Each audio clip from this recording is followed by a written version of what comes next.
Good afternoon, everyone. I am Shivani Ahuja, and welcome to our Q2 earnings pre-show live from San Francisco. Now, you've probably heard the SaaS apocalypse story and the idea that AI kills enterprise software. I don't buy it. We don't buy it. What we're actually seeing is the opposite. Consumption is growing at an incredible pace, and customers are unlocking more value than ever before. Now, 3 customers are joining us today to prove it firsthand. We've got Xero, we've got Legora, and we've got Replit. And what's especially interesting is that they're taking different approaches to AI. Now, Xero, going deep with Agentforce. Legora's employees work with Claude and ChatGPT every single day. And with Replit, they build with Claude Code. Now, these are different reasoning engines, entirely different interfaces, but underneath all 3 is the same trusted foundation, Salesforce. So let's get into it. And first up, we've got Xero. Now, Xero helps small businesses around the world manage their finances. The company serves nearly 5 million subscribers, and that includes accountants and bookkeepers. Now, Xero has been a Salesforce customer since 2014, running on Service Cloud, and now Agentforce. Joining me here in the studio live today, right now, this moment, is Xero CEO Sukhinder Singh Cassidy. Thank you so much, Sukhinder, for joining us today. We are thrilled to have you on the show. Well, thank you for having me. Now, Sukhinder, how critical is Salesforce to running Xero today? And, not to lead the witness, but put simply, what would become harder or stop working without it? Well, first of all, as you noted, we have been a Salesforce customer since 2014, and we have scaled subscribers multiple-fold since then, of course. We've also scaled geos multiple times. Right. And we use Salesforce not just as Service Cloud, but also Marketing Cloud and Sales Cloud. So it underpins all of our customer interactions, both outbound and inbound. So it is critical infrastructure for us. And so what would happen if we stopped using it? Well, even before we get into AI, I think our GTM would grind to a halt, and our customers would be pretty disconnected from their experience at Xero. But it is a very critical part of our tech strategy and stack, including in an AI-forward world. I love that. And so you've got sales, you've got service, you've got marketing. It's almost like the pipes in which all of this rich data is flowing through. And now Agentforce. So talk us through a bit about your experience with Agentforce. What agents have you built? How quickly did you move from this idea of an agent doing work to the agent actually doing real work? Right. Well, I think at Xero, I think Agentforce has been, I'd say, foundational and instrumental to changing our customer experience in our support area in particular. And there are a couple things I want to call out because I think they were things that were never before possible at Xero. So Xero was built entirely as a digital-first customer support experience. So believe it or not, we've never had call centers. Wow. Customers would have to self-service, which is great, on a site called Partner Central, which houses all of our repositories of answers and knowledge base. But there was no way to ever talk to anyone live, and there was no way to get real-time support. And so as the team was building Agentforce, or looking at Agentforce and thinking about what we could do with it, real-time support became the critical opportunity. And about 9 months ago, maybe 10 months ago, we started talking about what if we could give 100% of our customers real-time support. And I think the first fear was like, well, if we had an agent, and internally we codenamed this Lucy, and we offered it to 100% of customers, would actually, and we were willing to route people to an agent if we could, to a live agent, if the AI agent could not answer their questions, would we see explosion in staffing costs and volume and even the ability to talk to somebody? Would that blow our gross margins? And instead what happened, of course, is we set ourselves a goal, and Agentforce was the enabler. We built a custom workflow and a custom journey for our customers on the chatbot. We now just call it our customer service agent. We don't call it Lucy anymore. And I challenged the team when they had rolled out to 25% and we're seeing good results. I said, take it to 100. And their fear was, well, what if CSAT's not good enough, what have you? And I said, look, this is an experience we've never had before. Yeah. For our customers, it is something that hasn't existed and could only exist in an AI world. And so we rolled it out to 100% of our customers just a couple of months ago. We're already seeing, of course, many questions answered instantaneously. I think it's a 62% deflection rate. Wow. We've had over 200,000 interactions, tens of thousands of interactions going on in any given month. And what we have really done is given them the ability to, A, get most of their questions answered instantaneously. For those they aren't, they are able to be routed to an agent. So now for the first time, there is a human talking to them faster than would have previously been possible. And of course, we've been able to do this while maintaining, what is a pretty high margin, a gross profit or a gross margin profile for ourselves. And this whole idea, again, CSAT would have been at zero because it didn't exist before. So exactly. So how do you measure something that hasn't existed? Incremental value. Yes. And it sounds like this internally named agent, Lucy, is not just stopping at service because now you're starting to build upon. Yes, of course. I mean, the capabilities, once you have an agent and it can work for certain use cases, you're going to start rolling in more. So now billing, we don't just do accounting, we do payroll and payments as well on our platform. And so now we can support payroll questions as well. And so, that customer service agent is just getting more and more powerful.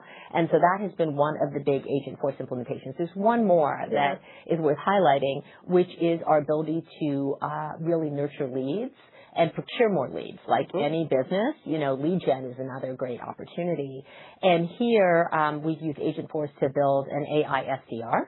And that SDR is taking leads from the website, from accountants and bookkeepers who come in. And it also will re-nurture old leads, effectively inactive accountants and bookkeepers who we want to re-stimulate. We see that we have increased our email open rates 3x. Wow. The use of our AI SDR. Of course, we are booking more leads than would have been possible previously. And, of course, we're avoiding the staffing costs of trying to do this manually at scale. So another really exciting implementation. I love these use cases because they're examples of, something you didn't have before. You didn't necessarily have folks that could call back all these leads. So now you're seeing outcomes. You didn't have enough folks to answer all the calls. Well, I think you're hitting I think you're hitting the key opportunity, right? People always think about what you lose, but what you gain is a level of scale and the ability to have new use cases that previously just simply weren't possible. That's right. You just thought about staffing people. Now Xero spent more than a decade building its customer data and workflows on Salesforce. This doesn't happen overnight. What has that foundation made possible as you've moved faster with AI? Well, you've hit the critical word, right? Data. I mean, at the end of the day, Salesforce is, of course, a system of record for us, but it also provides us clean data, proprietary data, customer data, and it also provides the infrastructure around that, security, compliance, all the things we care about because we ourselves are a system of record for small businesses when it comes to the financial operating data. So I appreciate what Salesforce does for us in enabling us to surface clean data upon which to build agents and new journeys in much the same way we do for our customers. We're their critical infrastructure and we built agentic capabilities on top. So I don't know. I think it's hard to have a powerful, ongoing increasing reasoning without, access to great data. We always say trust is our number one value, and it is for a reason, so that we can extend that trust to you. Sukhinder, I really want to thank you for joining us today. We are so proud of what we've built together, and we are so excited to see what's next for Xero. Thank you. Thank you. Now, if you're just tuning in, we're talking live with customers right now. The full earnings report starts at 2 p.m. Pacific. And up next, another customer we've got is Legora. Now, Legora didn't just bolt AI onto legal software. Nope. The company was built around it, giving lawyers a faster way to handle contract reviews, due diligence, and legal research. And it's growing rapidly, expanding from roughly 600 to more than 1,500 employees in just 6 months. That's interesting. Joining us remotely is David Eckstein, CFO of Legora. Welcome, David. It is such a pleasure to have you here today. Thank you for joining us. Thanks for having me, Shivani. We're very excited. Now, David, Legora was built in the AI era with no legacy systems, no bad habits, nothing to unlearn. That's pretty special. As a result, what do your employees do differently? Great question. So I have lived in the SaaS world now for over 15 years, and I can tell you the first 7 months that I've been at Legora have been truly transformational. The clearest tell is how we're organized. We don't have one central organization that you file tickets to. We have a go-to-market operations team, we have a marketing operations team, we have a product operations team, and each one owns building their first AI workflows for its own function. It seems intuitive, but it's harder to do in practice. Right. The people closest to the work are the ones that build the systems for the work. So let me give you a quick example. A rep at Legora, they don't write their own outbound. They don't even type up their own call notes. That's all automated. What they do is they walk into a partner meeting at a law firm or a Fortune 500 company, and they already know the practice mix. They know the deal history. They know who's in the room because the research was done before they even sat down. This limits the number of ad hoc requests. It also enables them to become more self-service. And we bring this back to the hiring phase. Every single contributor to our organization, they need to demonstrate that they can build their own agents, not do use ChatGPT. Right. We are a real show me, don't tell me organization. This is incredible, what you've been able to do. And so your employees, they're using Claude and ChatGPT to be these builders every single day. So where does Salesforce fit into that environment, and why is it more important now than ever? It is the critical system of record. So we moved to Salesforce consciously because at our scale, we needed that enterprise layer. We needed permission. We needed audit trails. We needed governance. And we've been through several generations of frontier models since we've made that move, and we'll go through several more. The AI world is rapidly changing, but some things are constant. Right. What can't change every 4 months is that system of record. Who do we sell to? On what terms? Who should have access to what? If that layer moves, everything sitting on top of it stops being trustworthy. So when I think about Claude and ChatGPT, that's about how people work. Salesforce is what they leverage to get that work done. I'd actually push back on any of the framing that says that that AI layer will eventually replace the system of record. Right. To me, it makes it more valuable because the agent is only as good as the context that you give it, and that context has to come from an authoritative layer. So Legora is the fastest software company with a Salesforce to go from 1 to 100 million ARR. We did it in less than 18 months. Wow. And we cannot afford to change our CRM again. No, and David, you're talking about some incredible concepts. You've grown from 600 to over 1,500 employees in 6 months, like in addition to your ARR. Everyone talks about AI replacing jobs. Like this is another angle and another dimension. Your proof point that it doesn't. So what are all of these new people actually doing? Yeah. So to rewind the clock, January 1st, we had 220 employees in the organization. A few months later, we had 600. Today, we have 900 Ligorians. We will finish the year at nearly 1,500 Ligorians. So we're going to go from 220 to 1,500 in 12 months. What are they doing? It can be boiled down to 3 main things. So first, we are investing aggressively in our go-to-market organization, which benefits Salesforce. With over a 70% win rate at pilot, we need to have our reps be first to those accounts because we can close one of those accounts 3 out of 4 times. We're in over 50 markets, and law is jurisdictional. It's very relationship-driven. It's very hard to sell to a customer or prospect in Tokyo or Toronto from a seat in New York. We need real people across our 17 global offices. Second, we are an AI company that sells software. And a lot of the change that we're driving, yes, it's software, but it's also change management. So as a result, we actually have more lawyers inside of the organization than software engineers. We call them legal engineers. Wow. Their job is not to do legal work. It's to redesign how a firm's work gets done, given what technology can now do for that organization. That's a role that didn't exist 3 years ago. And now we're hiring hundreds of legal engineers this year alone. And then finally, and this one is near and dear to my heart, the third bucket refers to the people that are required to scale an organization to those 50 markets. Finance, security, compliance, people, operations. My own function is a really good example of a job AI created, not destroyed. Overall, Legora sees AI as a capacity expander. In contrast to what you might think, our clients are actually adding more lawyers because they can now take on more work. Our $1 trillion TAM that we operate in, the legal services TAM, is supply constrained. We're seeing more M&A, more litigation, more regulation, more companies being formed, and our 900 Ligorians, we're just getting started. The pie is growing.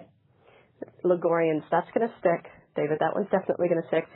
So Salesforce is bringing to you that deep trusted data, but it's actually not just the data, it's the context behind that data. And while you didn't mention it, I imagine there's an element of probabilistic deterministic, but it's also bringing this new way of working, these new roles, like you said, like your own department being an entirely new function that wouldn't have existed before. There seems to be a common theme that we're starting to see where it's less about the old traditional thoughts around AI and what AI will take away or what AI will reduce. and rather build and grow for the future.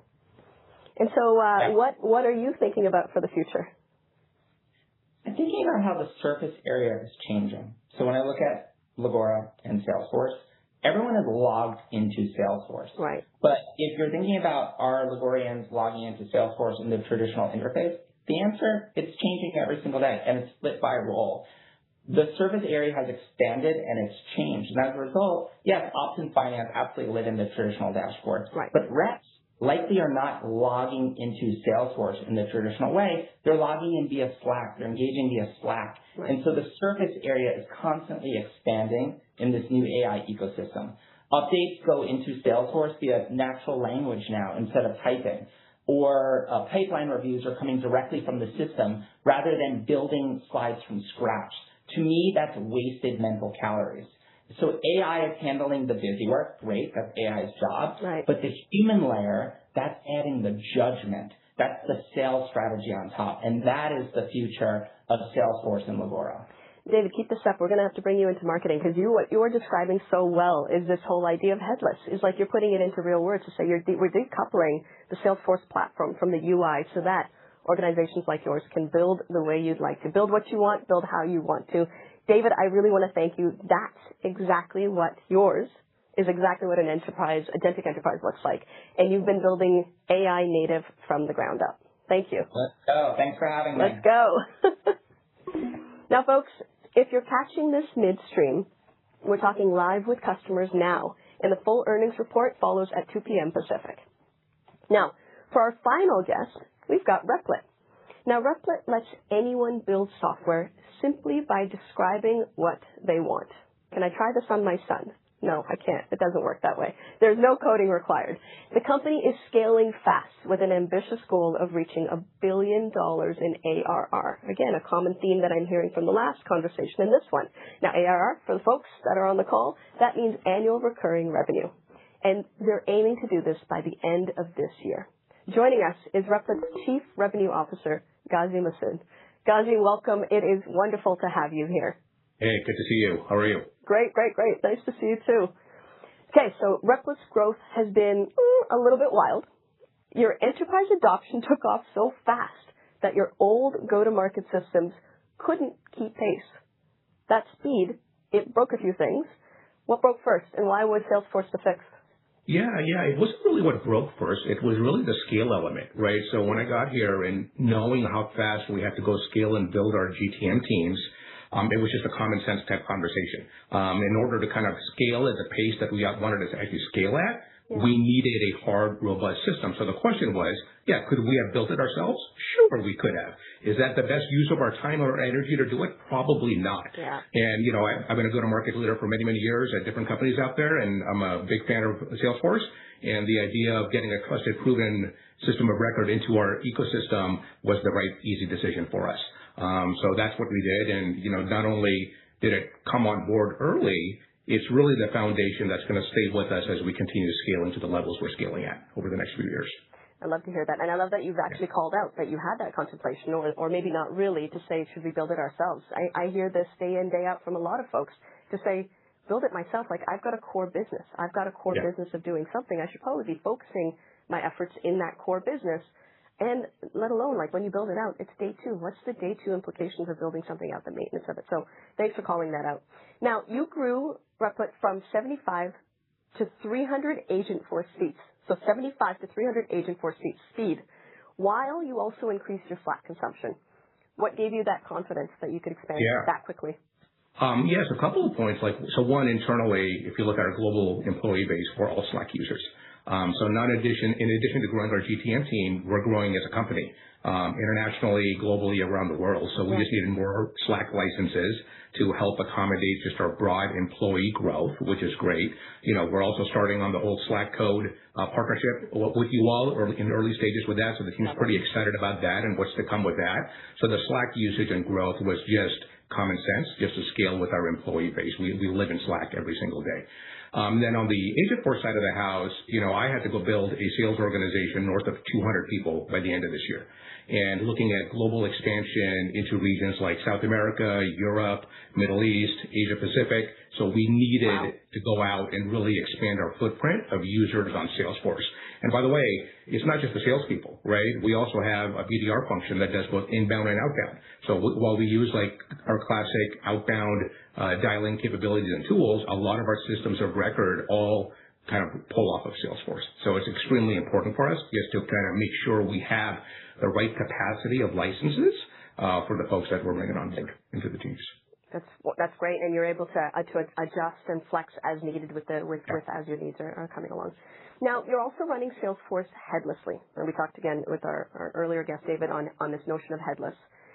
You've got your own pipeline dashboard that you've built on Salesforce data, and it's feeding directly into Slack. Now, what does that approach make possible for your teams? Yeah, so the philosophy is we have no shortage of Replit apps that we're building on top of Salesforce. And they're everything from, like, we have our own CPQ, which is our order form generator, which basically pulls out of Salesforce.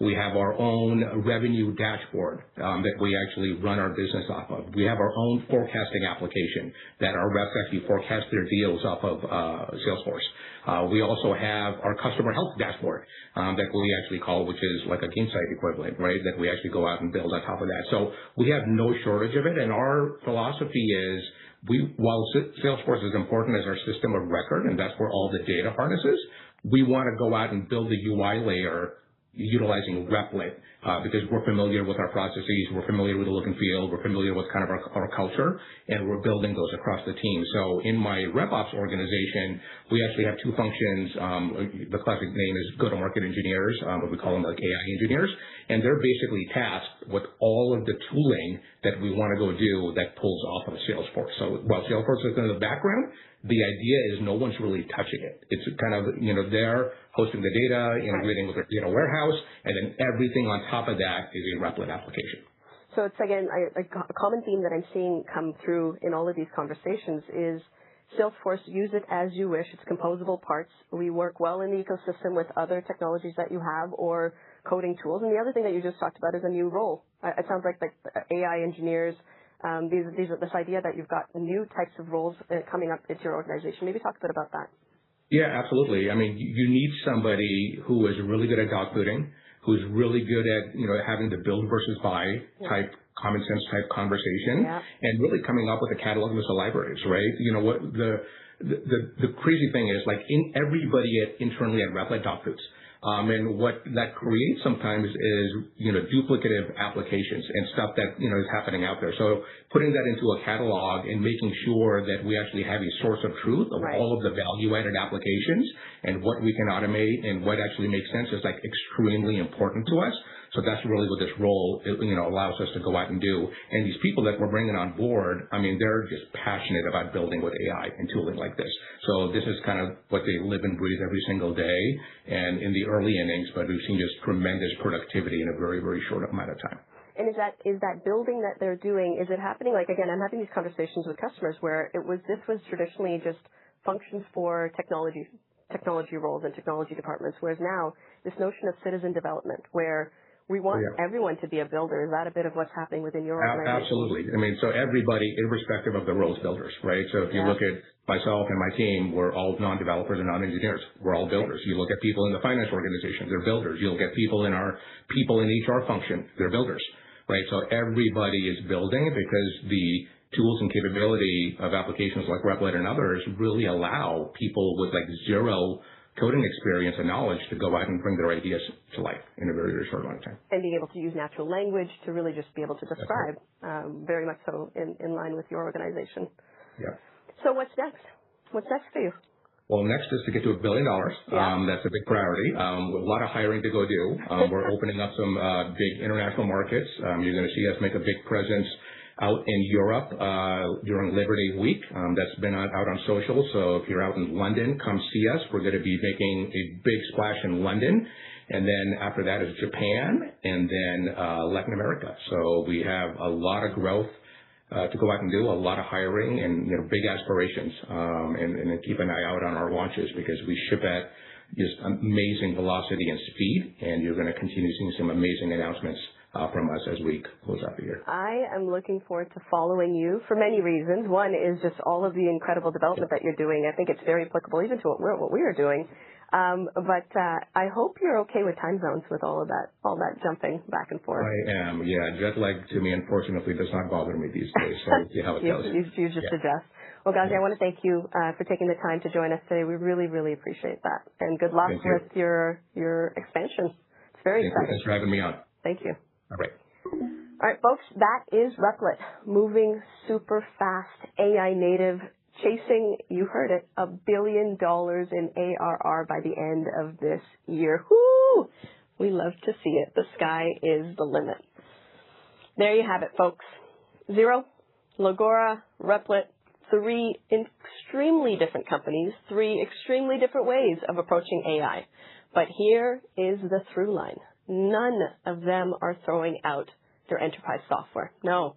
In fact, they're using it more, building on it. They're unlocking value where they've never had it before.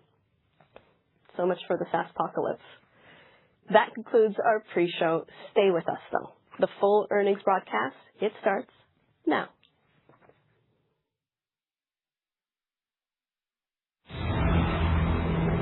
So what makes a company truly agentic? Agents operating inside your workflows. Not an assistant, no, a colleague. A true partner that knows your business. Agents that reason, that orchestrate, that determine the next best action across your entire business. An agent that actually gives you agency. We're going from the dumb software era to the smart software era in real time. Your AI business is actually going to be doing $1 billion in sales. Oh, it's over that already. Jim, Agentforce and Data 360 growth is just incredible. When we're working with Salesforce, it feels like we're right at the front of the pack. None of this stuff works if you don't have context. When your data's connected, now you have a foundation. Data is everything for an agentic enterprise. This is where your intelligence is multiplied. Agents that reason with the full weight of the business behind them. Every function, every industry. The U.S. government is our largest customer. And this is where it gets really interesting. Today, we are going to show you Salesforce Headless 360. This is the powerful moment.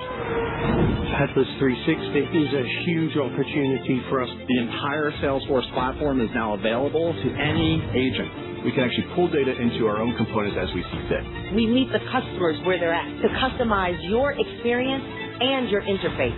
And that changes everything because now context is connected.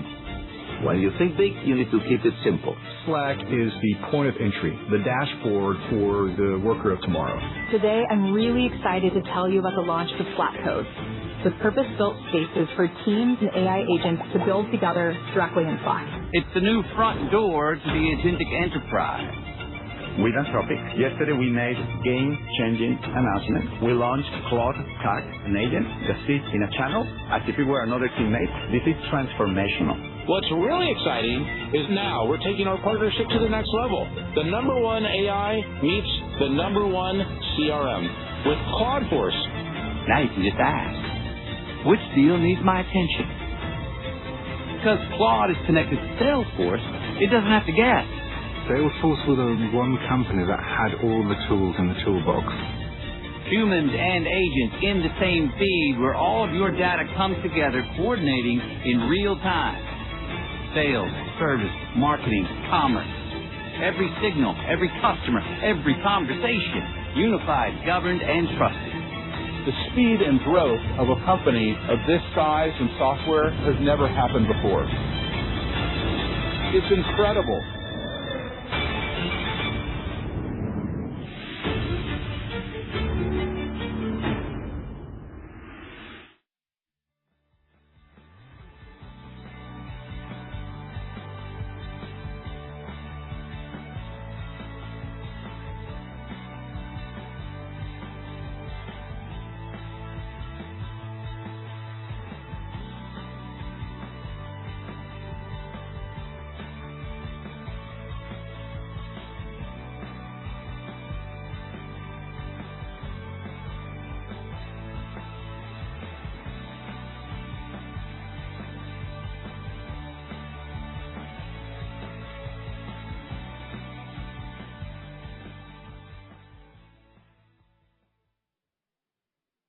At this time, I would like to welcome you to the Salesforce second quarter fiscal 2027 conference call. This conference is being recorded, and all lines have been placed on mute to prevent any background noise. After the speaker's prepared remarks, there'll be a question and answer session. At this time, I would like to turn the call over to Mark Murphy, Executive Vice President of Global Investor Relations. Sir, you may begin. Good afternoon, and thanks for joining us today on the fiscal 2027 second quarter results conference call. Our press release, SEC filings, and a replay of today's call can be found on our website. Joining me on the call today is Mark Benioff, Chair, CEO, and Co-founder, and Robin Washington, Chief Operating and Financial Officer. We also have Patrick Stokes, President, Applications and Marketing, and Miguel Milano, President and Chief Operating Officer, joining us for the Q&A portion of the call. Some of our comments today may contain forward-looking statements that are subject to risks, uncertainties, and assumptions which could change. Should any of these risks materialize or should our assumptions prove to be incorrect, actual company results or outcomes could differ materially from these forward-looking statements. A description of these risks, uncertainties, and assumptions and other factors that could affect our financial results or outcomes is included in our SEC filings, including our most recent report on Forms 10-K, 10-Q, and any other SEC filings. Except as required by law, we do not undertake any responsibility to update these forward-looking statements. As a reminder, our commentary today will include non-GAAP measures. Reconciliations between our GAAP and non-GAAP results and guidance can be found in our earnings materials and press release. Before turning to our prepared remarks, Mark and Dario just announced Cloudforce a few minutes ago live on CNBC. Let's roll the clip.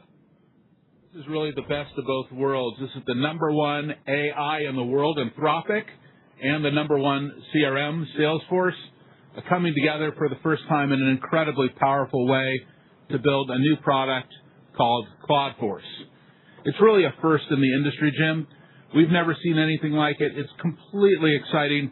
I think that this is the way all enterprise systems are going to run in the future. We've found that this combination product that we've built together is the most useful thing in accelerating it. You know, within Anthropic, for a long time, we've been accelerating the research teams within Claude. But this is the first time that we've really been able to incredibly accelerate our go-to-market efforts within Claude. And we want that for all the other enterprises. And me and Mark want to bring it together to everyone. We've already worked with Salesforce in a number of ways. We're big users of Salesforce. Salesforce is big users of Claude Code, of Cowork, of other tools. We've put products like Claude Tag in Slack already, which is a part of Salesforce. And now this combination is a way to gain something that's, it's 1 + 1 = 3, something that's bigger than the sum of its parts. My chief commercial officer was just demoing this for me with some of the internal stuff we do within Anthropic, just half an hour ago, where he asked, what are the biggest accounts that Anthropic is trying to close now? Like, give me a list of the biggest accounts. Talk me through the risks of each one. All the data, all the information comes from being managed in Salesforce. But the conversation, the interaction, that comes through Claude. And so you can see how these two things can be more than the sum of their parts. Why this is exciting is it's a perfect complement. Anthropic builds this amazing model, and now the model has this incredible user interface, Cowork. And when you take Cowork, and then you're able to put it right on top of Salesforce, it's able to bring the data, the applications, the semantics, the agents themselves, and build complete applications, a total user interface to let you get all the value out of Salesforce that's been trapped. So customers have put hundreds of billions of dollars into Salesforce. There's a huge amount of value that can be unleashed through this combination. And with that, let me hand the call to Mark. Well, thanks so much. I'm really excited to have the call, and it was great to be on CNBC with Dario announcing Cloudforce. We're going to get into that in more details as well. And before I get into all of that, I really want to start here at the beginning and talk about this SaaSpocalypse. I think you can see from the results, net new AOV growth, it's the strongest in 4 years. Skeptics really said that seats would decline, and also that Agentforce sales and service and Slack, all seats grew year over year. Skeptics said customers would leave, but attrition was near its lowest level ever. skeptics said pricing power would erode, and A1E and A4X bookings more than doubled quarter over quarter. And contract length terms improved across all segments and new business and renewals. And agentic use, well, use of the platform, it surged 6x, sixfold via Model Context Protocol calls and CLA calls. Apps are not dying. In fact, they're growing. And 9 of the 10 AI companies, like you just heard from Anthropic that standardized on Salesforce, use Salesforce and Slack. Their spend is up 435% year over year. Frontier models depend on CRM. They make sure that it works, that it all comes together. They not replace them. Let me start from the beginning of my script and actually read my prepared remarks for you so you can really understand our vision for the future of where Salesforce is now, where we're going, and we cannot wait to get all of you to Dreamforce because we have some incredible things to show you. Look, we're here in Salesforce Tower in San Francisco. I want to welcome all of you, and I'm thrilled to share the tremendous progress we've made and the momentum we're seeing across the business. As everyone can see, we just had one of the best quarters ever, and we outperformed on all of our key metrics. And as I just went through in all these key metrics and these key areas, this nonsense of this SaaS apocalypse, I think it's time for it to stop. That's why I'm so excited about Cloudforce as well. It really shows how we're bringing together the world's #1 AI and the #1 CRM. It's really the best of both worlds. We're combining Cloud's extraordinary intelligence and reasoning with Salesforce's trusted data and applications and workflows and business rules and governance. And while Cloud might have been, for example, for developers, now it's also for knowledge workers. And when you do that, you get something the world has never seen. This is a dynamic, deeply personalized interface that thinks, reasons, and acts. It's a truly game-changing experience for our customers. And I'm going to get into the highlights from the quarter, but before I do, I want to just tell you one quick story. And I'm going to get into more details on this. I just spent 2 months in Europe, and I had an exhaustive schedule. I won't go through all the detail, but I've never met with more customers in my life. And I was with one of our very largest, probably our largest customer in Switzerland, and I was sitting there with them, and we went through, and they spent maybe, I don't know, they spent more than $1 billion for sure with Salesforce. Yeah, they spend about $100 million a year with us. And I'm talking with them, and it's a great meeting. It's 3 hours. And then at the end, we're like, now I want to show you this thing. We haven't shown it to anybody yet, and we'll show them Cloudforce. Because the head of all of our operating units have been using Cloudforce to run their businesses inside Salesforce this quarter. It's one of the reasons why we're getting such great performance. And all of a sudden, literally, I could see the customer's mouth just dropped open. Because it was astonishing. They were seeing that we were able to reveal this value that had been trapped in their systems, right into this dynamic user interface. And they weren't having to hire all these FTEs and all this stuff to get it going. It was building these apps on the fly for them using the foundation that they had spent 2 decades building with Salesforce. Now, I want to get back to the quarter. We had record revenue and EPS, strong margin performance, CRPO accelerated. It was up about 14%. Look, we generated $1.1 billion in free cash flow. That was up 81% year over year. I'm going to come back to that in just 1 second. And our AI business, just incredible momentum. Agentforce ARR, it hit $1.5 billion. Our ARR for AI and data is about to cross $4 billion. Really helps, I guess, that we have 15,000 pure account executives. Miguel? And the number of accounts with agents in production grew 70% over last quarter. We had great wins with Deutsche Telekom. Met with them when I was in Europe. FIFA, met with them. NTT Data, I met with them. Cisco, all expanding their AI investment with us. Great companies, by the way. Great visions for the world and really exciting executives leading their companies who have tremendous vision for what they're going to do with their company using this new technology. And we also completed a multi-billion-dollar agreement contract expansion with the U.S. Army. The Army Human Resource Command expects to drive up to 55 million Agentforce conversations every single month. Amazing. The Secretary of the Army took me aside and said he finished recruiting 4 months early because he was able to use not only the power of all of his human agents, but AI agents as well. That was the Army being all they could be. And I'll tell you, we're expanding in the markets and seeing an incredible success. We launched Agentforce IT service in November, and it already has more than 450 customers, including NYU Langone Hospitals and McAfee, conversions from ServiceNow. I think that's very exciting, that we can see that more companies coming into our platform, and as they come into our platform where we expand it to be not just sales, not just service, not just marketing, not just commerce, not just analytics, but also IT service and other critical functionality, all of that can be revealed and now rendered through the Agentforce user interface. The more that's in the platform, the more CloudForce is going to be able to deliver for it. Now, Agentforce Life Sciences is more than 140 customers, including all top 5 pharmaceutical companies, and Agentforce Ops is helping companies like Kellogg's and Dell turn manual back office work and supply chains into agentic workflows. That's the Regrello platform we bought now more than a year ago. It has the ability to deliver and render for a company red, yellow, green on their supply chain every single day. For Dell, they have 20,000 suppliers. And why that's important is we see supply chain as one of the very first applications.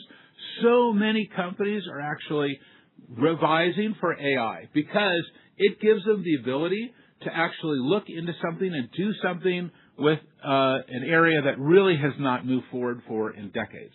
With this strong performance and momentum and the strategic acquisitions, especially Contentful and Fin, we're expecting to close in the coming weeks, and we're raising our fiscal year 27 revenue guidance by about $300 million in constant currency. Now, what's driving all this?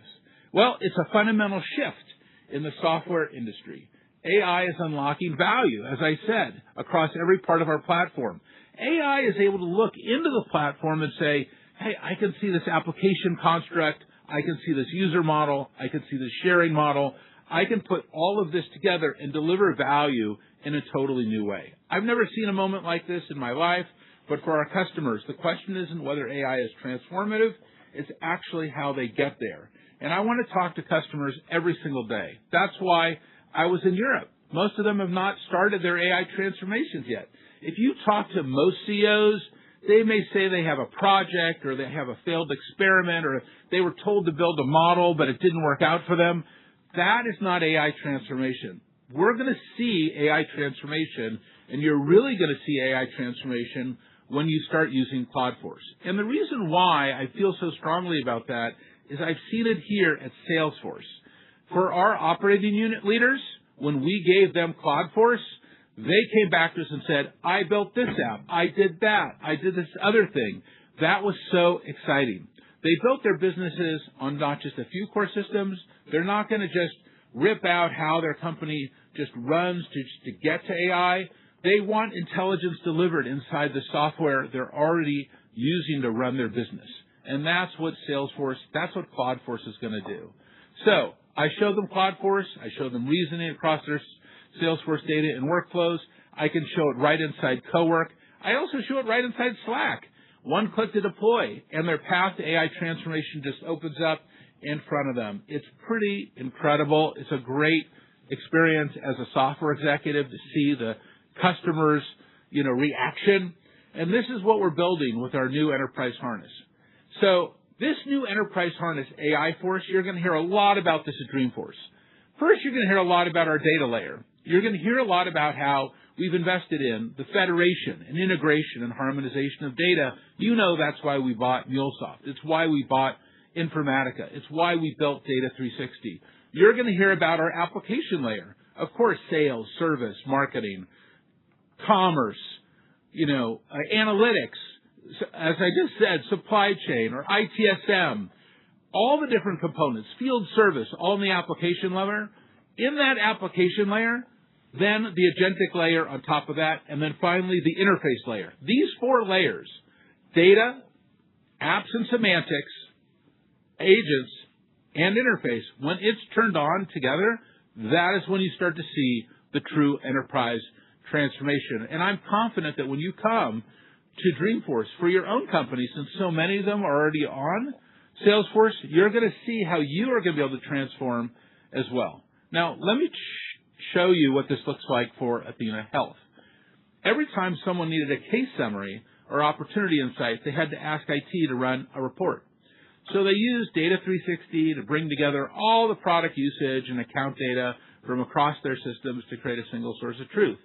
Then, with Agentforce, this new user interface harness that sits on top of our core systems, they've connected all of it to their AI, complete with the context and the permissions that already lived in Salesforce.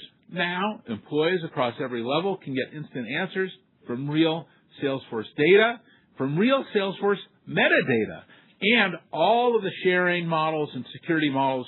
And all of this is done with zero data retention. That means no data goes to any model. It all stays in your company. We started engineering that in 2023.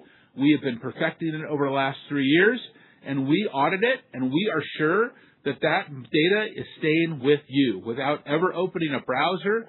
The usage and the value they're getting with Salesforce is going way up. This is the future of enterprise software. And I'll tell you what it's not. This is not the SaaSpocalypse.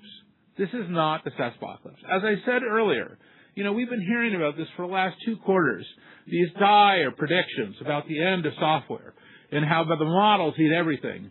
But none of them have come true for us, and I don't even understand how they could possibly come true. Look, models, you have to remember, models are probabilistic systems. They're non-deterministic systems. But our system, those 4 layers that we talked about with data and apps and semantics and agents, those are deterministic systems. But when you put those 2 things together, that's a level of value we've never seen before. We've been told our growth would slow, that net new AOV growth would not, continue to grow, and yet it's the strongest it's ever been in 4 years and significantly outpacing AOV growth. And by the way, did you know that Salesforce has higher free cash flow than Costco, Coca-Cola, Home Depot, Ford, Disney, Pepsi. Oh, we also have higher revenue growth rates than Costco, Coca-Cola, Home Depot, Ford, Disney, Pepsi. By the way, all of them are great Salesforce customers too. I love all those companies and all those CEOs. But we have higher free cash flow and higher growth rates than them. I just think it's important, for speaking directly to the analysts who cover us, to actually look and compare our business metrics against those others so you can really see what we do and how we're doing. Our seats were supposed to decline. Instead, Agentforce sales, service, and Slack all saw year-over-year growth, and we were told customers would abandon us. But attrition is near its lowest level ever. I know that you know that because you're calling all of our customers asking them. So we're told customers would pay less for our products, but what Miguel was about to tell you is they're upgrading. And A1E and A4X bookings, they more than doubled quarter over quarter. We're told contract lengths would shrink. Well, they improved across all segments. And we're told agents accessing our system would kill apps. Well, actually, usage is exploding. Agentic use of our apps through Model Context Protocol calls and CLI calls also surged 6-fold, 6x. And we're told the frontier models would eliminate the need for CRM.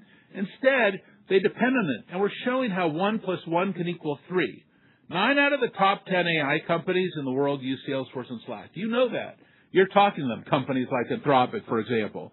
Well, these companies, these 9 out of 10 top 10 AI companies, they've increased their spend with us by 435% year over year. Look at that great company, Replit. You saw them in the pre-show. It's an amazing company. Their sales team lives here in Slack with Salesforce as their source of truth. They've tripled the number of Agentforce sales seats. They're building custom apps that connect directly to Salesforce data and workflows. It all works together. By the way, Replit is a great tool on Salesforce. As you can see, AI isn't replacing Salesforce. It's unlocking more value across all 4 layers of our platform. Again, across the data layer, the apps layer, and the semantic layer, the agent layer, and the interfaces.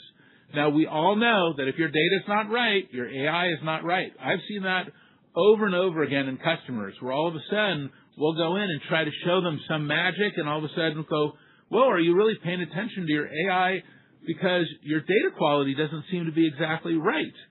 Well, all that data inside Salesforce now provides hundreds of petabytes of critical context so agents can actually understand your business. We're doing more to help customers clean up their data, to make sure that it's well harmonized, to make sure that they have the right level of data cleansing, building the right data warehouses. Then our apps, well, they can be more valuable than they've ever been, because now they don't just run your business, they're running all of your agents as well. Think about it. There's more data inside Salesforce than any human can comprehend. A human works one record at a time. An agent works around the clock. It sees everything, not one thing. It reads across millions of records to find the perfect opportunity, forecast the quarter, and close cases. We know we've been using these models now for almost a decade. For a decade ago, I would sit in my staff meeting and I would ask Einstein, tell me how is the forecast going to turn out? And in many cases, it knew more than our folks. Why? Because it is able to see everything. So here's another great example, Uber for Business. They've got 30 onboarding specialists and a mountain of inbound leads nobody was ever going to reach. Their rules, their workflows, every deal that's ever gone through them. They've used Salesforce since the start of Uber, and all of that lived inside Salesforce. Now, this is how they sell. So they just pointed Agentforce at the pile, got to work, looked at their whole history of their whole company, all the institutional memory, everything that's inside Uber, now 6 weeks to launch, within 2 weeks, 60% more leads and converting. This is that power. We're introducing hundreds of packaged agents that understand your business and industry right out of the box, so they can start delivering value within days, not months. And now with AI Force, we're bringing all that to any interface. This is the magic moment. People don't have to come to Salesforce to get work done. Salesforce comes to them in Claude, in Slack, in ChatGPT, in Teams, wherever they want to work. And it's a shift from software as the interface to software powering every interface. Of course, this is already happening in Slack, which had a phenomenal quarter. It's the best acquisition we ever made, regardless of all the financial analyst reports that I read about 6 years ago when we bought it. We won't go through the details. It's water that's now all under the bridge. But let me just say this. When you look at Slack today, it is where work happens, and it's where these AI lives and work and can do things. And not only is it where human work happens, now it's where you can build together too with Slack codes. AI isn't trapped in a single player chat window. It's a teammate that works across all your people, finding the right agent, the right action, all in the flow of work, fueled by all the enterprise context that lives in Salesforce, the conversational context in Slack. Companies like Anthropic, OpenAI, Lovable, Replit, on and on and on. I think there's more than 1 million companies on Slack now, are all building their agentic products directly into Slack because Slack is where their customers want them. And Slackbot is our fastest adopted AI product ever. 5 months after launch, it's got 1 million active users, up 150% quarter to quarter. If you don't have Slackbot turned on in your Slack instance and you're not using it every day, you are really missing out. It has the ability to read across all of your Slack data, and you are going to have insights into your business you just were not able to have before. It just makes you a better executive. Robinhood's a great example of what's happening. Robinhood needed AI adoption across its whole workforce, not just engineers. So what Vlad did was he put AI inside Slack, the place where the entire business comes together and connects to Salesforce, Google, Okta, and other systems. And now any employee can use Slackbot to surface past decisions and conversations, solve problems without engineering support, and Slack isn't just the best place to work with AI, it's also the best place to build with AI. We just introduced Slack Code, a shared space for teams of agents and humans to build together right where they already work. So when you combine Slack Code with Slackbot, it becomes an incredibly powerful multiplayer IDE. Okay, well, as you can see, across our whole platform, we're redefining how our customers build, deploy, and scale AI. And we have a very special guest today on our earnings call. And our friend David Friedberg is here. He's got this great next-generation bioengineering company, Ohalo. Welcome, David. Fantastic. Hey. Welcome to the earnings Thanks call. for having Great me, Mark. to have you. Right. And they're changing how we feed the planet with a breeding technology that boosts crop yields by 50%, maybe 100%. He already sent me a can of seeds. I don't know if I'm allowed to talk about what I got or not, but it was pretty awesome. And I'll tell you, David had chosen a CRM product when he first started, Oholo, and how does it pronounce? Oholo? Oholo? Mahalo? Oholo. I should ask you. It sounds like a Hawaiian word. It sounds like, but it's not. It's based on an important, actually, part of bioengineering history, right? Yeah, well, there was an agricultural find in the Sea of Galilee where they found this old pot of seeds, 20,000 years. So it kind of rewrote what we thought about the history of agriculture and plant breeding. So we named it after that little village. Fantastic. Well, yes, you're right. It sounds like a Hawaiian word, but it's not. And I know that you started with another CRM product we won't talk about, what it is, and but I remember when you called me and you said, well, maybe I'll try to vibe code this whole thing, whatever. Right. And then a few months later, it turns out we did a little vibe coding. Yeah, I did a vibe code to make a CRM product over the weekend. And you quickly realize just how much it takes to do maintenance, to do accounts, to do security. There's just much more to it. And we realized pretty quickly there are certain, I would say, software applications that are maybe verticalized where you have to build custom workflows that make sense for your particular business. But then there's platform software. And platform software, we realized pretty quickly, is really what we need to build our entire company around. And Salesforce is what we kind of decided to go with on CRM. We're already on Slack. We're not going to go vibe code Slack. We're not going to vibe code CRM. But then we build custom workflows, custom interfaces, custom prospecting tools at my sales teams. I've got agents that are out scanning public county databases, trying to find where farmers are planting what crops, what their names are, what their contact info is. I've got agents doing all sorts of prospecting. That interface gives my sales team leads. That integrates with Salesforce. They can then go run the standard workflows that are a little bit more standardized across verticals. And we can build all of our custom workflows in parallel and in concert with the Salesforce tool. Well, it's been very exciting, and I'll tell you, I'm thrilled to have you as now a large Salesforce customer. And one of your smallest, but yeah. Well, I would say large in terms of presence, in terms of, everybody knows you now, Dave, because your podcast is so popular. Yeah. The number one podcast in the world is what I heard. In San Francisco. For now. That's right. But what I want to know is this. So when you do think about the future and you think about your company and bringing the best of AI and the best of, CRM together, how do you plan to do that? Again, I think it goes back to this point about where do we create value? I'm not going to create value as a business by doing something that everyone else does. If everyone else is using Microsoft Excel, I'm not going to go build Microsoft Excel. If everyone else is using an ERP tool, we integrate with NetSuite, and I know that you guys have an integration with NetSuite. We're not going to go build an ERP tool, and we're not going to go build Slack. We're not going to build communications and messaging. We're not going to build CRM. We're going to build custom interfaces for doing plant breeding. We're going to build custom interfaces for prospecting customers. We're going to build custom interfaces for selecting the right product for a farmer based on my satellite and radar imagery that shows me what that farmer's field is going to look like next season, making an estimation, and then making the right product selections for him. So the interface to do that for my sales team, for my customers, that's where we add value. And then the actual following up with the customer, connecting with the customer record, making that transaction record, storing it, that needs to be done safely, securely. It needs to be done with the right account settings, the right access. That's what we're not going to go build. And that's really where the partnership works. Now, when we make a selection, it has to be a selection with standard, platforms that we can work with, that integrate, that have the integration capabilities, that have the ability to service and support. I'll give you another example. Just internally, we use Slack, right? That's our primary communication messaging tool. And in Slack, we've got an Ask HR channel now. And so we basically use Claude to set up an Ask HR channel that anyone in my company can ask the HR questions that they would normally spend time calling up the HR people saying, hey, I got this question. Ask HR has access to all of our internal HR documents. And it knows who you are, whether or not it can access your personal information. It knows standard benefits policies, and it could just answer all your questions for you through Ask HR.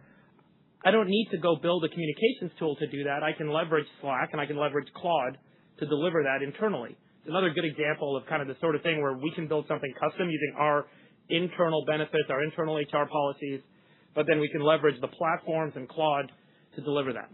Okay, now because I'm a competitive person, I have to ask you this last question, which is kind of where I started. This all started because we were just talking on the phone about something else. We were personal friends, and all of a sudden he said to me, yeah, I'm using the CRM product, and I'm turning it off completely. I'm not going to use this product anymore. Yeah. And then I was like, well, why? So can you just tell us the story? You had already invested in the CRM platform. This is one of our competitors, but you decided not. Now, you don't have to tell us who it was, but what are some of the features and functions that you saw in Salesforce that then gave you this ability to achieve all this productivity that you so badly desired? I wasn't sold. As great a sales guy as you are, I wasn't sold in our first conversation. I was still pretty reticent. I'm like, Mark wants me to do this. I'm going to do it for Mark, but I'm not sure. Okay? This is what I told my team. And there's a guy, great guy named Ben. Ben worked at my shop, and Ben used Claude. He used Cursor, and he spoke to your Salesforce guys, stood it up. And what took us months of going back and forth trying to customize this other CRM tool and build the application and workflows around it that we needed, we were like pulling our hair out. We're like, let's just build it all from scratch. And that's when you and I talked. So Ben used Claude and Cursor, got into Salesforce, and was able to get everything stood up in under a month. And so I wasn't sold until we did it. And then I was like, okay, I'll give Mark credit at this point, and maybe we should, send him a check and pay for the product. But yeah, I would say that was the. By the way, that's been a huge. You're a great marketing guy, but what the product and the capability, that sold itself actually. Yeah. Like when we got in there, and Ben was able to do this in under a month, and he told me he did the whole thing in under a month. Just Ben. Right. And he ran the whole thing. And I think that has been the huge shock for us that. These new next-gen tools, the Cursors, the Replets, the Claudes of the world, make our product better. That's right. That all of a sudden it can customize the data, the metadata, set up the preferences, do the administration, do things that maybe you needed, a bunch of service folks to do. Now all of a sudden you're getting going in a month. Maybe it might have taken you before 6 months to a year. All of a sudden now you're fully automated, and your ability to add new functionality and do new things. This has provided this kind of very strong platform. And as I said, it's a deterministic platform. Totally. And while Cursor is more, non-deterministic or more probabilistic on the front end, it's helping you to administer it, maybe starting to build new screens for you, analytics, but nothing is going to be better than having this solid foundation. I was probably early on the SaaSpocalypse train, as you know, because I know you listened to my show, and I always said, I think SaaS was this temporary phenomenon between the founding of the Internet and the start of AI. But I think that it's a little more nuanced than that. It's probably this verticalized SaaS, where you try and standardize a vertical on a bunch of workflows, which actually destroys value in that vertical because everyone's now doing the same thing in the same way. So no one can differentiate in that vertical. We've actually dumped all our verticalized software. We make all of our verticalized SaaS in-house. But the horizontal, the platform, Salesforce standardizing on Slack, this is really where I think we've realized that's actually going to get bolstered, and it's more valuable with all the other capabilities we can now build around it. So, I'm definitely sold in that sense. I think there's still a SaaSpocalypse, but with a lowercase s rather than the uppercase s for verticalized tools, where I think AI really allows you to rebuild something that's unique, which creates value for your business in a vertical. Rebuild it on Salesforce. Yeah. Yeah, that's right. Great. Thanks so much, David, for being with us. We really appreciate you coming in today. Thank you. Thank you very much. Thank you. All right. We're so thrilled to have David here, and we're so grateful to have him now as our new customer. And I just thought everyone would love to hear that story because I think, as everybody has heard, David has been wondering, how will he use enterprise software in his new company? Where does he achieve that productivity? And I've just never been more excited about our future. The scale, the opportunity in front of us is extraordinary. You're going to see it at Dreamforce. Not only are we going to have great entertainment, probably the best entertainment we've ever had, so can't wait to announce that, but also we've got probably the best products we've ever had. And you're going to see it in just a couple of weeks. It's going to be a huge accelerator for Salesforce, for all of our customers.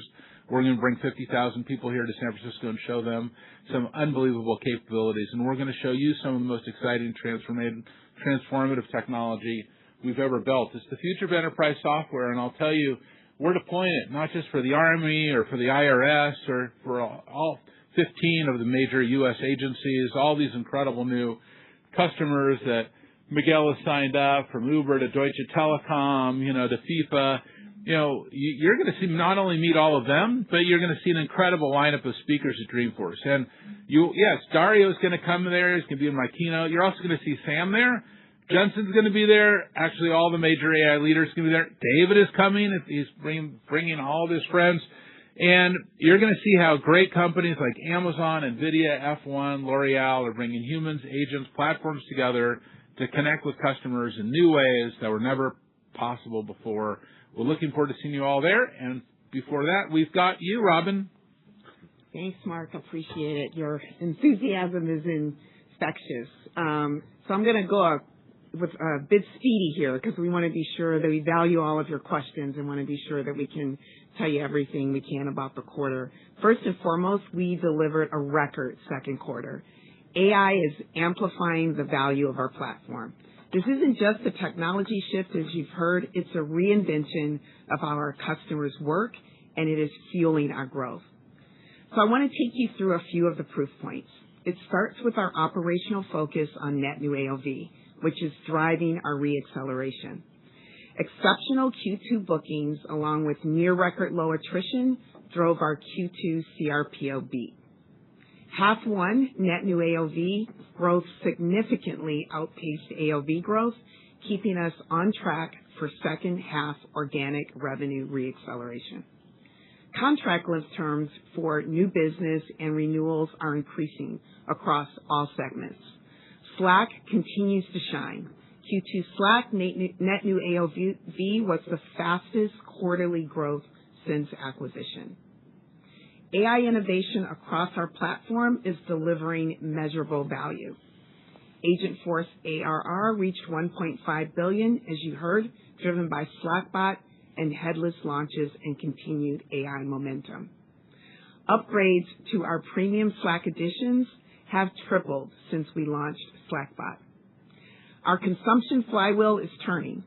AWUs continue to scale as customers drive agentic use cases across the platform. In Q2 alone, customers drove 3.2 billion AWUs, up 97% quarter over quarter. And Slackbot users were up over 150% quarter over quarter. With this clear demand, we are making it even easier to adopt. Our premium bundles give our customers access to our innovation in real time. Bookings from Agentforce 1 Edition and Agentforce for Apps more than doubled quarter over quarter. Headless takes this even further, bringing Salesforce to the surfaces where teams already work. Slack, CloudForce, and with AI Force, many more to come.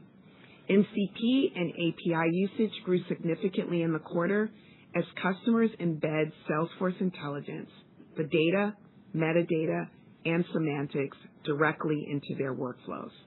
You can see the momentum in our results from the quarter. Q2 revenue came in at $11.35 billion, up 11% year over year, above the high end of our guidance in constant currency, driven by continued momentum in Slack and Agentforce. And we continue to accelerate Informatica's business. Subscription and support revenue was $10.82 billion, up 12% year over year in nominal and 11% in constant currency. Our top-line performance reflects the breadth and resilience of our portfolio. Agentforce apps delivered solid growth, anchored in momentum in Slack and resilience in sales and service, with early signs of recovery in marketing. While it is too soon to call this a sustainable trend, we're very encouraged by the success enterprise customers are having on our next generation marketing product. Headless platform, Data 360, and other growth was fueled by continued momentum in Informatica and Data 360, partially offset by license revenue headwinds and volatility in integration and analytics. CRPO accelerated quarter over quarter with $33.5 billion, up 14% in constant currency. That's 1 point ahead of our guide, driven by strength in Slack, Agentforce, and Data 360. Our continued focus on operational discipline is evident in our profitability. Q2 non-GAAP operating margin was 34.1%, and GAAP operating margin was 20.5%. As customer zero, we are putting Agentforce to work across our own business. Salesforce's Help Agent has surpassed 5 million customer conversations with 64% resolved autonomously. Slack Bot is driving 8.1 million hours of annualized productivity gains for our employees. That's more than double quarter over quarter. We generated $1.1 billion in free cash flow. That's up 81% year over year. Execution of our $25 billion accelerated share repurchase continues. We expect to repurchase at least 14% of shares outstanding through this program, thus far at an average price of $176 per share. Our responsible capital return strategy underscores our conviction in our future. So turning to our outlook for the year, I want to walk you through the components of the $300 million constant currency raise to our revenue guide. We are raising our FY27 revenue guide for organic performance by $100 million. This is driven by the continued momentum in Agentforce, Data 360, and Slack. These areas of strength offset the continued volatility in overall license revenue. Alongside this organic growth, our raise incorporates a $200 million expected contribution from the anticipated closings of Contentful and Fin in the coming weeks. Of note, our FY27 revenue now incorporates a $100 million FX headwind compared to our prior guidance. This brings our updated FY27 guidance for revenue to $46.1 billion to $46.4 billion, resulting in subscription and support growth of slightly above 12% year over year and slightly under 12% in constant currency.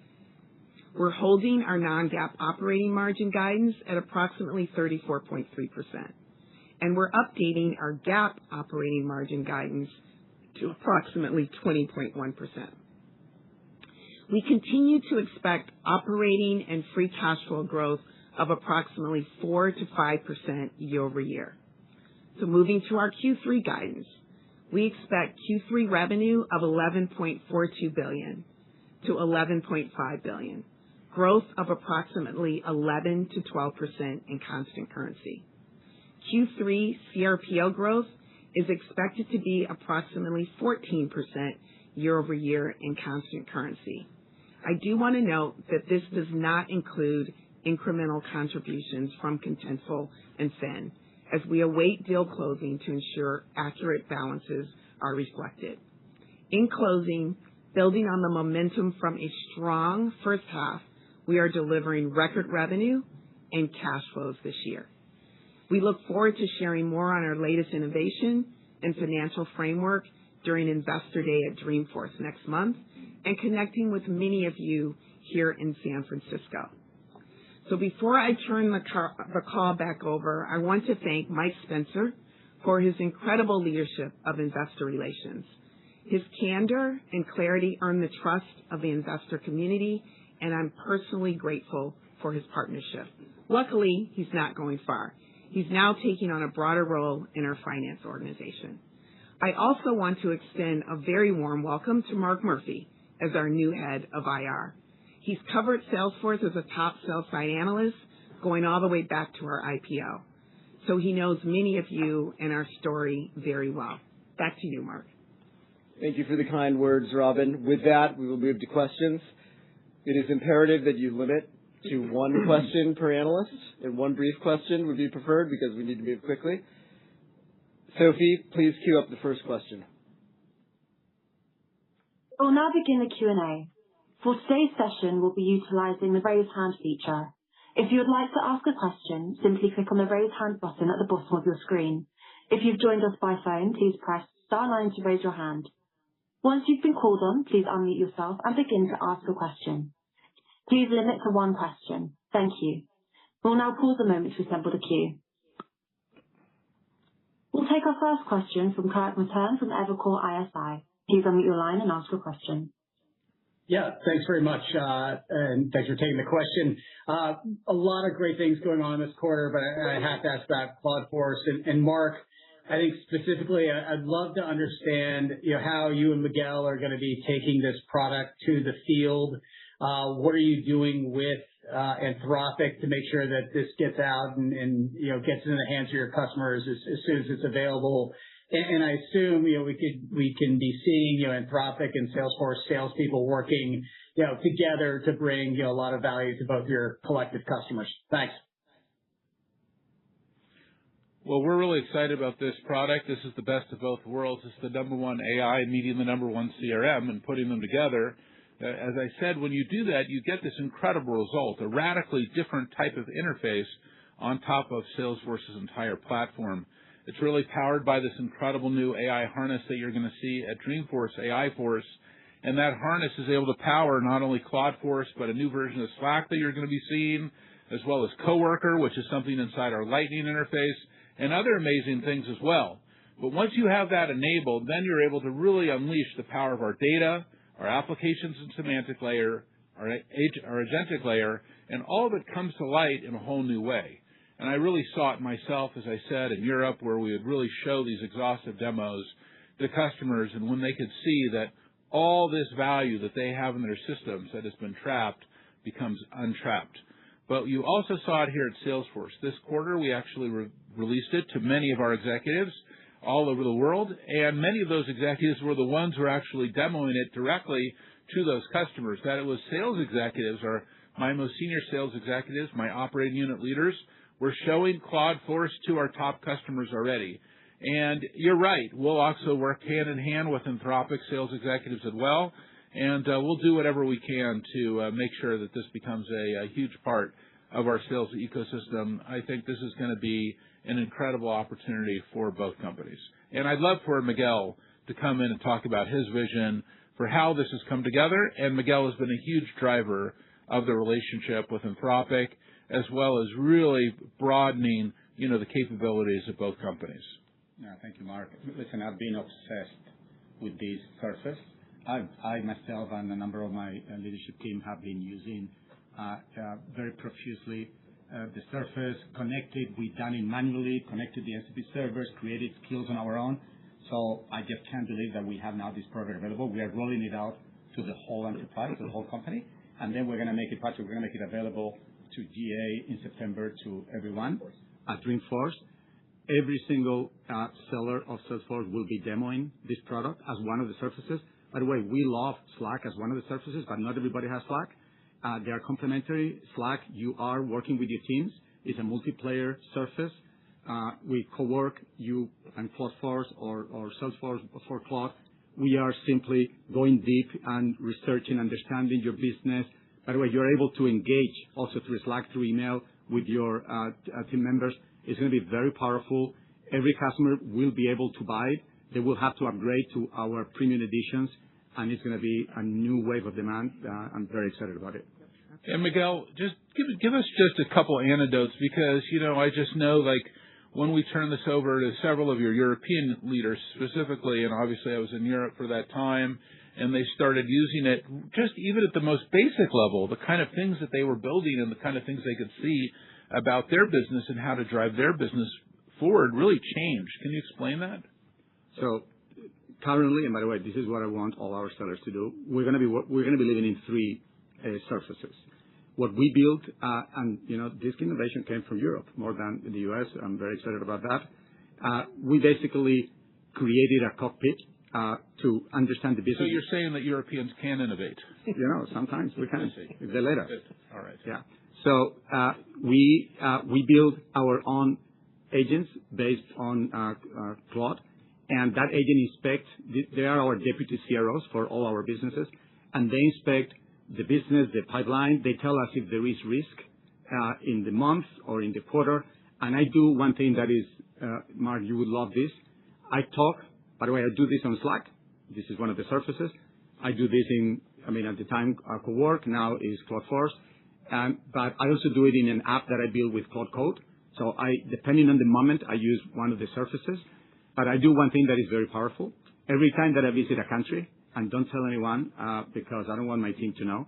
But essentially, what I do is, okay, I'm visiting Italy. I mean, we have an amazing leader there, Vanessa Fortesa. She's a Forza della Natura. And I said, okay, give me all the opportunities, open opportunities for the month, and then send a Slack to every account executive, copying the whole chain all the way to Vanessa, telling them, look at the opportunity record, look at everything, make it sound like it's me. I review all the emails, all the Slacks before they go, and it all of a sudden sends 50 very customized Slack messages to the AEs, asking them if I can help, if we can do anything. It's incredible. The engine is very smart. It proposes already ideas to close the deal. And then when I visit the country, everybody's mobilized. Everybody has been working over the weekend. Vanessa is crazy, running around, and we close deals faster. Yeah, very exciting. Thanks, Kirk. Sophie, we will take our next question. Our next question comes from Alex Zukin with Wolfe Research. You may now unmute and ask your question. Guys, thanks for taking the question and congratulations on a fantastic quarter. Mark, you're seeing a pretty big debate and tension in the industry about open weight and open source models versus frontier model adoption. I was wondering if you'd set the stage for us, because what you're seeing in customers is important, as you're offering the best of both worlds with both Cloudforce and AI-Force/headless. So maybe talk about how you see this debate settling and about the monetization opportunity for both Cloudforce and headless, and kind of when we should start thinking and seeing it in revenue growth. Yeah, I think a lot of customers are asked these questions, and a lot of us, I'm sure you can relate, live in this podcast universe. We just were with David Friedman. I think we all love listening to his podcast, right? And we like listening to a lot of these podcasts, and we're in this podcast world, but I think sometime, and please don't quote me on this, but podcasts do not always meet reality. And it's very interesting. It can be very, aggressive. It can be very stimulating, but it might not be exactly true. And I think that is just the world that we live in. We live in a world of misinformation where everybody has a agenda, financial agenda. They're trying to move a market. They're trying to make things happen. You see that as well with shorts in your market, where you'll see people come in with all kinds of misinformation to try to get something to happen. So I think that one way to handle that is to go talk to customers. And this is what I do. So I have spent a lot of time with customers, and customers, it's pretty simple. They have, if you talk to customers, what they'll say is, we only have 3 platforms. We have Salesforce doing the front office. We have SAP, they're doing the back office. And we have Microsoft, they're doing productivity. And that's it. The reality is, yes, they have those 3 platforms. They also probably are hanging out with a hyperscaler. There's probably 3 or 4 different ones, depending on what country it is in Europe. They also probably have a data lake supplier. And they also have a collaboration supplier, Slack or Teams. And I think when we look across those 6 things, they do not want to also then say, have all these models, okay? Which kind of gets to your question, which is like, do you think that these customers then are going to all of a sudden set up and maintain and build the human expertise to be able to build and maintain and train models? No. I believe what they're going to do is consume AI through packaged software. Not a huge statement. Just they're consuming their AI through packaged software. You're using Slack, you're consuming AI through packaged software. You're using Salesforce, you're consuming AI through packaged software. At some level, when you use Cowork, you're consuming AI through packaged software. And when you're using Cloudforce, you're certainly using AI through packaged software. And I think that's the right way to think about it. I think the model, it's like, do you even know what chip you're using? Do you really know what data center you're on? Do you know what router you're on? What switch? What type of fiber? What cable you're using? What interconnect you're using? At some level, will get abstracted back to kind of how the way the world used to be, which is we operate at a certain level of value, and I believe the highest level of value is at the application layer. So I couldn't tell you from my phone all the way through Salesforce and Slack, all the way down to what the hardware infrastructure is. And I shouldn't have to worry about that. But I do understand this layer up here. And those top 4 layers that I've articulated several different times on the call, that's where I live with the customers. I did not have one customer really say to me, tell me, are you going to be on open source or are you going to be on Frontier? And I think one way to think about this is, yes, this is a highly dynamic market. And there will be Frontier models. There's going to be open source models, and there's going to be room for all of the above. And I think it's very exciting if you're not tracking what NVIDIA is doing with Nemotron 1.3 and the ability to fine-tune it. It's a very exciting moment for models. But Salesforce also makes a lot of models too, by the way. We have a lot of our own models that run in our platform. Our platform runs on our own custom models. We've been writing models since 2015, and you can find them all on Hugging Face. If you go, you'll see all the models. If you're really into models, you can go and see that. So I just think we're at a moment where be careful. And I'm not sure. I don't think that's what customers, I don't think that's where customers' heads are at least when they talk to me, that's not where their heads are at. Maybe some customers are. Obviously, if you go talk to my engineers, maybe they're interested in what's going on. But I don't think the customers that I speak to are at that level. Does that help you understand how I think about it? Super clear. Thank you so much. Thanks, Alex. Sophie, we will take our next question. Our next question comes from Elizabeth Porter with Morgan Stanley. Please unmute your line and ask your question. Hi, thank you so much for the question. I wanted to circle back on the strong Agentforce ARR growth. In particular, what proportion of current Agentforce is coming from paid production customers rather than pilots? And how has the timeline from pilot to paid deployment and refilling credits changed over the last couple of months? For instance, are we seeing any sort of lengthening as customers are evaluating a broader set of solutions, or is Salesforce's increasingly open and headless posture helping de-risk some of these decisions to potentially accelerate engagement with the Salesforce platform? Thanks. Can I take that? Yeah, I'm going to have it turn over to Miguel, but the first thing I'll tell you is, we offer our customers a wide variety of capabilities, products, and functionality. And you mentioned Agentforce is one. Coworker, if you haven't seen Coworker, it's our fastest growing AI product. We have another super fast growing product, Slackbot. We expect Cloudforce to be growing super fast. Agentforce also is growing super fast. We have a lot of them. And what we're trying to do is let customers have very flexible capability so that they can choose all of them and grow with them as they want. And we have these new bundles that you've already heard about, and these new bundles let customers do that. See, customers want to buy and want to price in different ways. This is something I've learned really aggressively recently. Some are still buying by user and by agent, and that's important for them. Some of them want it by consumption, and that's important to them. Some of them are just basic usage customers, and they want to pay that way.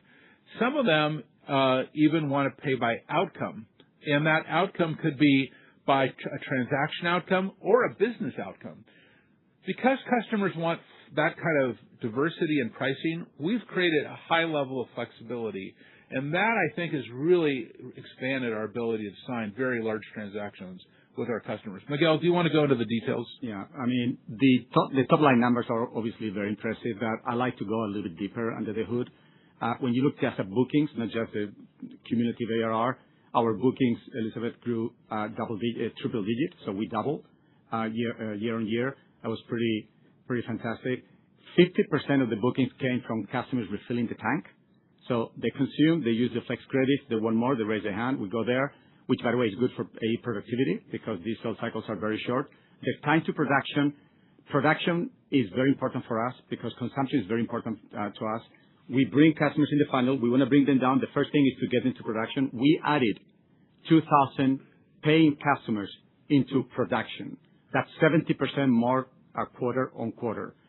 We are not happy with production only. We want them to really be ready to do the work. We're taking them to the enterprise. We show them everything, how to work, and then we leave.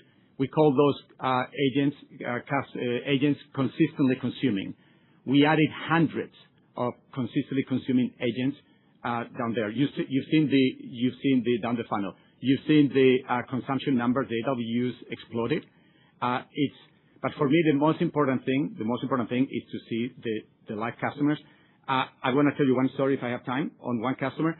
That if you want to write down names of websites that you can go right now and see the agents or call them, Bodewell, geappliance.com, Lululemon.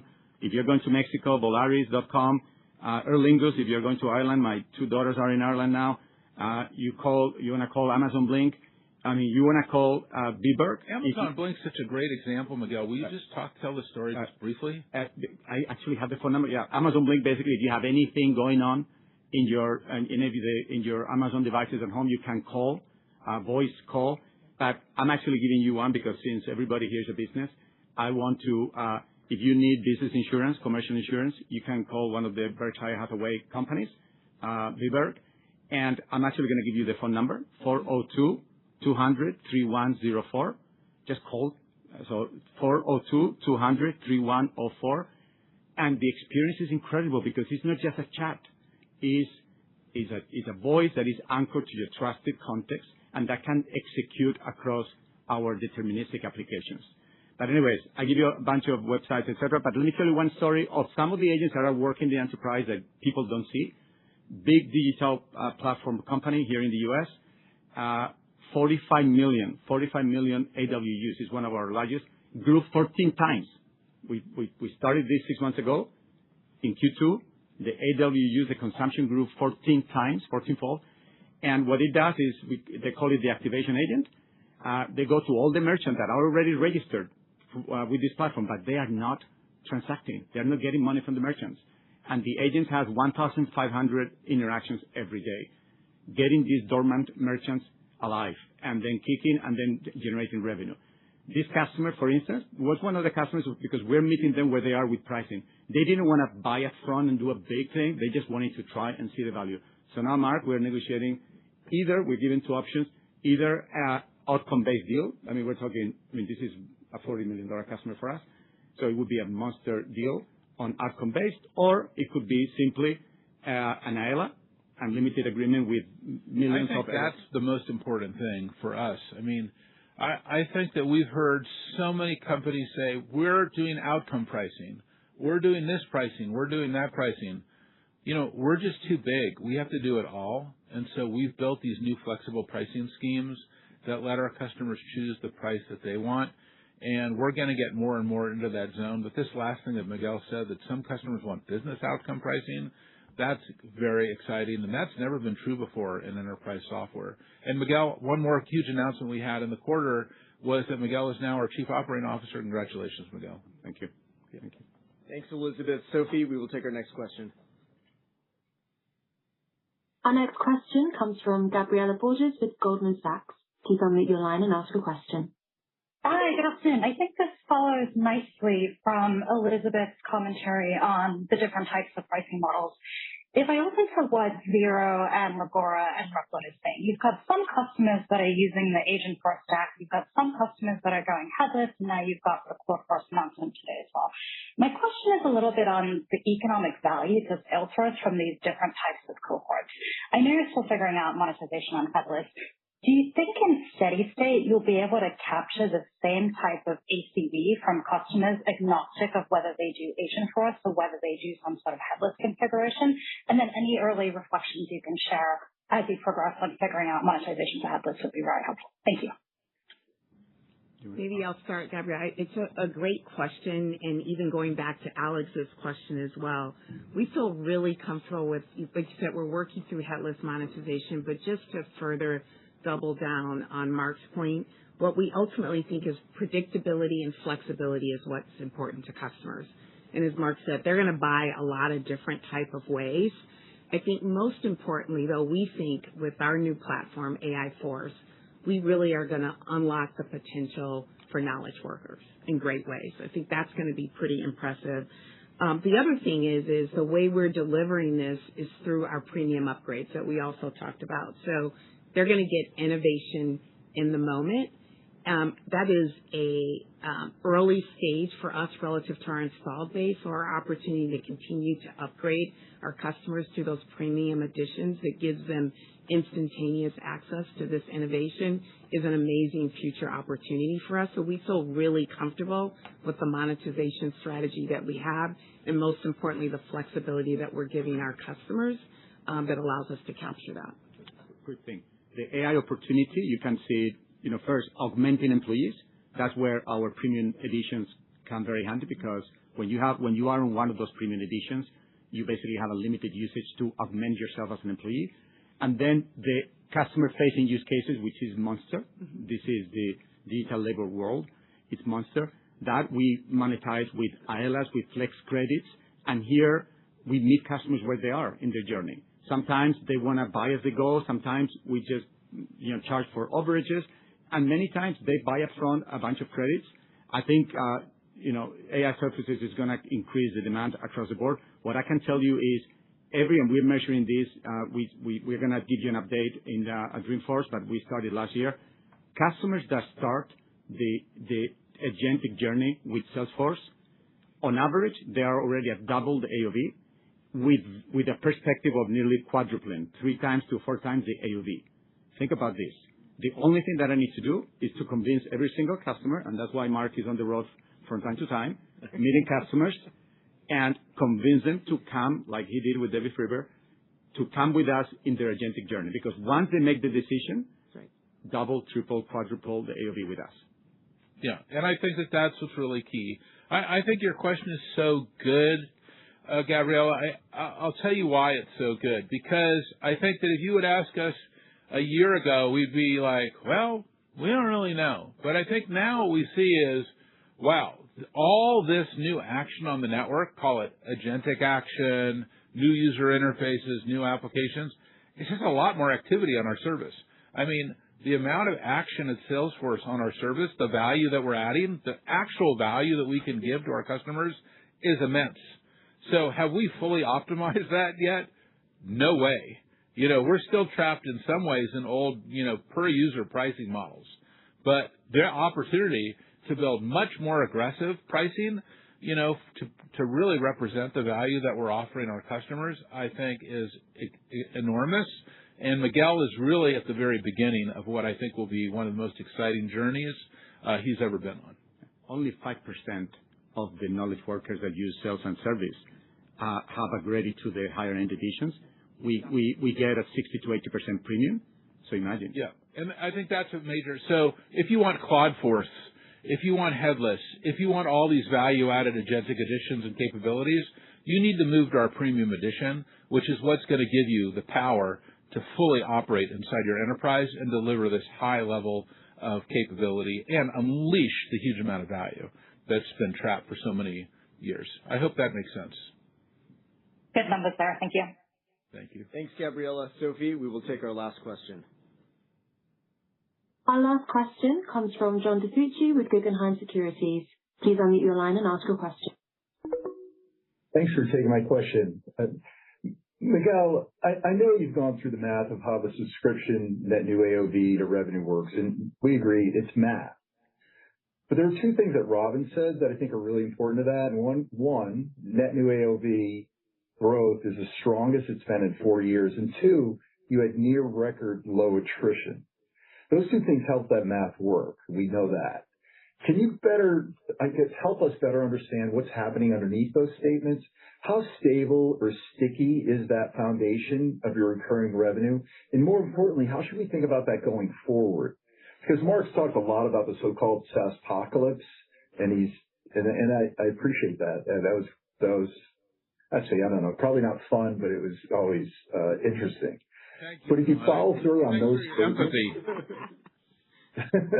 but if Salesforce follows through on those statements and that math, both low attrition and strong new business growth, that term is going to be part of history, Mark. You missed the third leg of the stool, though, John. You didn't say, and new value added for customers. I think that the key is 3 things. Yes, it has to be about low attrition, okay, and high net new AOV. Very important. But the third thing that we have to do with this AI is deliver this new value added that's going to bam, bam, bam, offer all these new capabilities. And I'll just come back to what we said. Whether you're using CloudForce or you're going to see the new version of Slack, I'll just go into a second, also has an incredible surface. And this idea that all of a sudden these, kind of things that sit kind of theoretically at the top of the stack can dynamically build for you these applications. So you're going to work with it and you're going to say, hey, I'm managing this part of my business. It involves these customers, these products, these competitors, this technology, and bring this together to me in a map, in a this, in a that. And where you used to have to take months or years to build very complex, very dynamic applications that look like they were built in, I'm not going to get too geeky on you, but like React, like a very complex user interface. All of a sudden, that is what the AI is really good at. And, we're doing the heavy lifting down below, the sharing models, the business models, the security models, keeping it safe, keeping it controlled, keeping the data where it needs to be, making sure the wrong person doesn't see the wrong data, that kind of thing. But then that idea that we can offer a lot more value. So it's those three things all coming at once. And that's what our hope is that we will offer more value for our customers and unleash trap value, and that's going to give us this huge leg up. And that last thing that Miguel said, that we're moving to not just kind of outcome-based pricing, which is we completed this many phone calls, therefore give us $1. We want to be able to say, no, we improved revenue by this much, so give us $2 because we made you 20 or we made you 40. And I think that that's like the next generation of enterprise software that is more than outcome-based pricing. And there's other enterprise software companies that are out there that are kind of doing well. They work with sometimes mid-market companies and get huge prices for their products because they've basically been able to write an outcome deal. Like, if I can generate this much more revenue for you, you have to give me a percentage of it. Whoa, you could do that at scale now that you have this kind of thing. And you don't need a bunch of FTEs and engineers and all that to do that, because that's what the AI is really good for up here at this top level. Does this make sense, what I'm saying to you?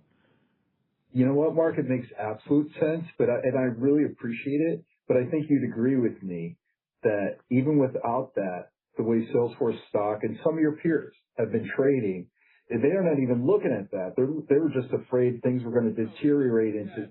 They're not looking at it, right? Well, yeah. Take the value of Slack. Obviously, I get a call every day from someone who wants to buy Slack.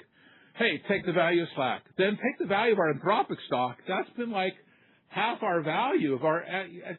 Forget our cash flow or our customer base. That's why I said, Robin, go try to buy as much Salesforce stock as you can. And I think we got a lot of stock at a good price. Well, you're on your way. This tonight confidence made a big statement. Thank you. Keep guiding us, John. On the confidence about the future, H2 last year was a great net new AOV growth semester.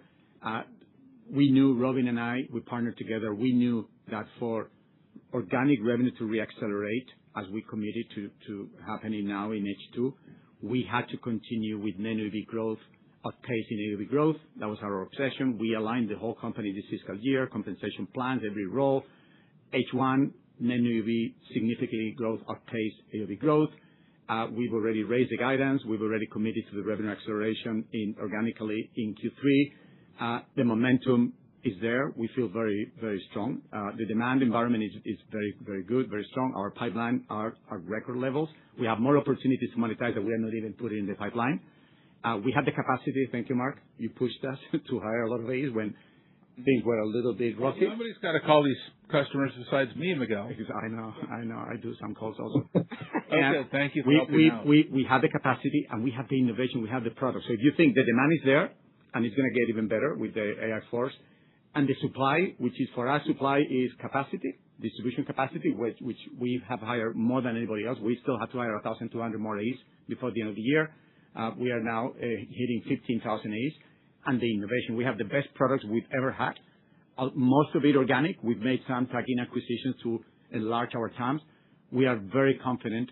Definitely, we are committed to the H2 revenue reacceleration. That's already math. Q3 is math, Q4 is nearly math.